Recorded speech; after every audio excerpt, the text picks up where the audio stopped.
College का मजा छूट जाएगा, कॉलेज से बाहर निकल जाएंगे, है ना।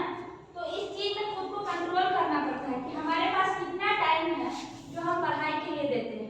और कितना टाइम है जो हम अपने घर वालों के लिए देते हैं, जो हमारे ऊपर कितना खर्चा कर रहे हैं, विश्वास कर रहे हैं, उनको भी तो टाइम देना जरूरी है। तो हम अपने टाइम को डेविएट करते हैं पहली चीज में कि हम अपने लिए कितना समय दे रहे हैं पढ़ने के लिए, सबसे फर्स्ट प्रायोरिटी तो खुद को ही रखनी है। उसके बाद अपने फैमिली वालों को कितना टाइम देते हैं, उसके बाद अगर हमारे पास बहुत ज़्यादा एक्स्ट्रा टाइम बच रहा है तो उसमें से थोड़ा सा इंसान अपने मस्ती के लिए देते हैं, ताकि मस्ती करने से हम फ्रेश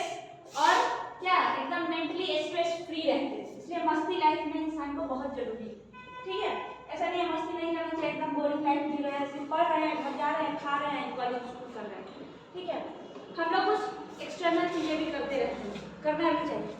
और उसमें कुछ और भी डिस्टर्बेंस हो जाते हैं, जैसे आप किसी लड़की से फ्रेंडशिप किए, ठीक है, अब वो आपके साथ आपकी बहुत ही घनिष्ठ दोस्ती है, कुछ बात हुआ आपको उससे झगड़ा हो गया, आप मेंटली डिप्रेस हो गए कि जा मेरी जिगर की टुकड़ी थी जो किसी और के साथ भटक रही है ना। तो आपको नहीं करना है, एक जाई दूसरी में आ जाएगी, है ना। सिमिलरली आपका फ्रेंडशिप किसी भी जेंडर में हो, मेल में हो, फीमेल में हो, है ना, किसी भी जेंडर में हो, अगर आपको लग रहा है कि उसकी वजह से आपकी लाइफ जो है डिस्टर्ब हो रही है, आप डिस्ट्रेस हो रहे हो, तो इस चीज को आपको कंट्रोल करना है, क्योंकि वो तो पार्ट ऑफ लाइफ है। आप 100 वर्ष की हो जाइएगा ना, तो 100 वर्ष तक आपकी दोस्ती किसी इंसान से होती रहेगी और वो आपकी लाइफ में आते जाते रहेंगे, लाइक ट्रेन एंड बस, ठीक है। तो इसकी वजह से उसकी वजह से आपको इतना डिप्रेस नहीं होना, सबके लिए है ये बात। क्या वो चला गया है तो मुझे नहीं चला गया, दिन रात उसी तरह रो रहे हैं, या फिर उसकी किसी बात से रो रहे हैं, ठीक है, या फिर उसके किसी धमकी से रो रहे हैं, डर रहे हैं, है ना। हमको अपने आप को स्ट्रांग रखना है और अपने गोल पे ध्यान देना है, ठीक है। और बाकी ये सब चीजें आती जाती रहेगी। अब खाना खा रहे हैं तो सलाद भी मिल रहा है, घी भी मिला है, नहीं मिला है भी खा रहा है ना,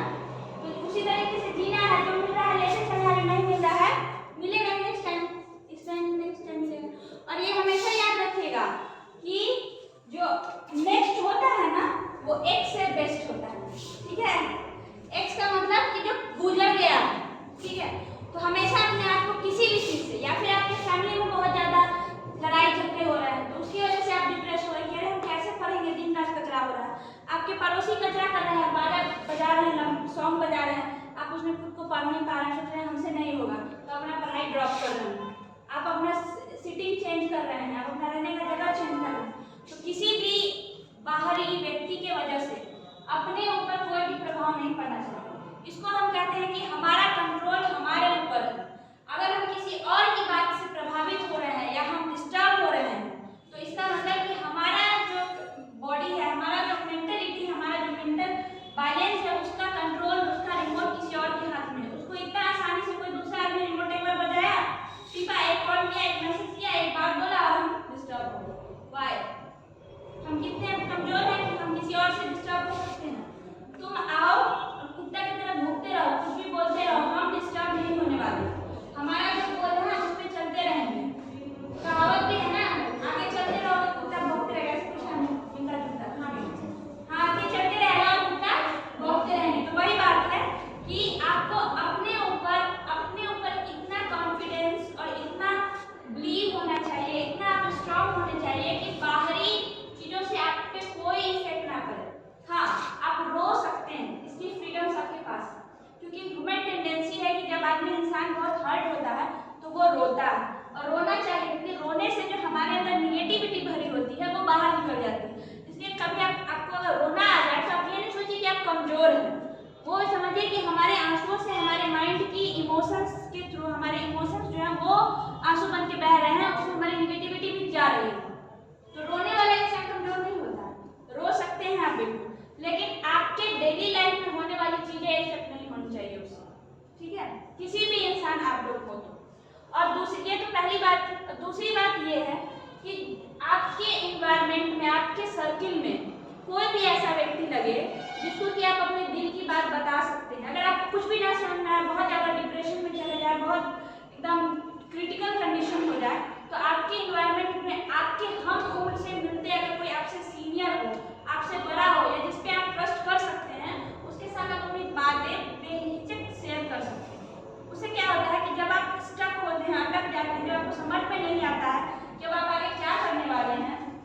जैसे मान लो फैमिली को स्ट्रेस करेगी शादी के लिए, तो बहुत में अब उसको पढ़ना है, अब वो जान रहा है कि ससुराल जाएंगे तो खाना बनाना रहेगा, फिर मायके का पास सुना रहेगा, हम ठीक से पढ़ नहीं पाए, तो वो इंसान फिर थोड़े दिन में बच्चे हो जाएंगे, उसको पालना पड़ेगा, तो बहुत ज़्यादा हम पढ़ाई के लिए समय नहीं दे पाएंगे, इसलिए कोई पढ़ना नहीं चाहता है, इसको सोच सोच के कोई डिप्रेस हो रहा है। तो आप अपने जो जस्ट इमीडिएट सीनियर है या कोई टीचर है या कोई भी है जो आपसे हम उम्र से मिलता जुलता है, कोशिश कीजिए फर्स्ट प्रेफरेंस आप अपने हम उम्र से मिलते जुलते लोगों को देखिए, क्योंकि वो आपकी मेंटलिटी को तुरंत कैच आउट करेगा। अब जब बहुत बड़ा हो जाएगा, हमारे सामने 4 साल का बच्चा आके जिद करने लगे किस बात को,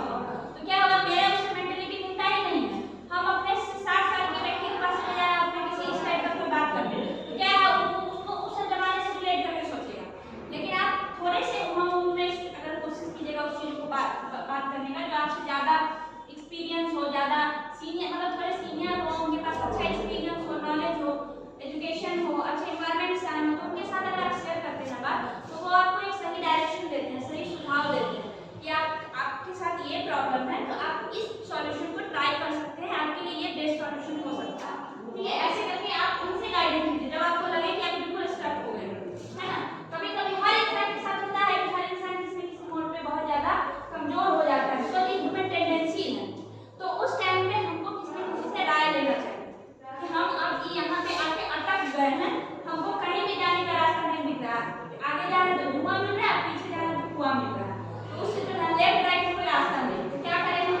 वो इंसान लेफ्ट राइट से कोई रास्ता आपके लिए बना देगा। तो आपको हमेशा शेयर करनी चाहिए बातें एक ट्रस्ट वर्दी व्यक्ति पे, जिस पे आप भरोसा कर सकें, जो आपकी बातों से आपको डेमोरलाइज ना करे, उसका बेनिफिट ना उठाए, मतलब उसका फायदा ना उठाए, और आपकी बातों को इस तरीके से कहीं पे भी सर्कुलेट ना करे कि आपको कोई प्रॉब्लम आए। तो ऐसा अगर तीन कंडीशन किसी व्यक्ति के साथ सेटिस्फाइड होता है, तो आप उसके साथ अपनी प्रॉब्लम को शेयर करेंगे कि हमारे साथ ये प्रॉब्लम हो रही है, हम इससे कैसे बाहर आए, है ना। तो ये 3 बातें थी जो हमें लगा कि हमारे स्टूडेंट को, स्पेशली गर्ल्स को पता होना चाहिए, सो दैट कि वो किसी टाइम पे किसी सिचुएशन में फंसे तो उनको ये आइडिया भी होना चाहिए कि उनको इस सिचुएशन में कैसे अपने आप को कंट्रोल करना है, डील करना है और उस सिचुएशन से बाहर आना है ना। किसी भी के साथ वो सिचुएशन हो सकती है, और ये सारी 3 बातें। अब जो लास्ट है बट नॉट द लीस्ट, वो ये है कि आप सभी मेरे से छोटी होंगी या फिर पता नहीं किस एज की होंगी, लेकिन एज स्टूडेंट है तो छोटी ही मानते हैं, तो आप लोगों को कोई ऐसा सिचुएशन आए कि आपको समझ में ना आए, और अगर आप मेरे पे ट्रस्ट कर सकते हैं तो बेहिचक आप मेरे से भी शेयर कर सकते हैं और पूछ सकते हैं, किसी भी टाइप का प्रॉब्लम हो, इश्यू हो, जब आप अटक जाए तो आप मेरे से बात कर सकते हैं, बेहिचक मेरे से डरने की जरूरत नहीं है, ट्रस्टवर्दी हूँ मैं, आपकी बात सर्कुलेट नहीं होगी, और आई होप कि मैं अपने लेवल से बेस्ट आपको सजेस्ट करने का कोशिश करूँगा। तो आप मेरे से भी पूछ सकते हैं, और मेरे से पूछ सकते हैं तो किसी को जरूर बताएं, गिव अप नहीं करें, मेरे कहने का मतलब ये, ठीक है। तो आप लोगों को ये लेक्चर कैसा लगा?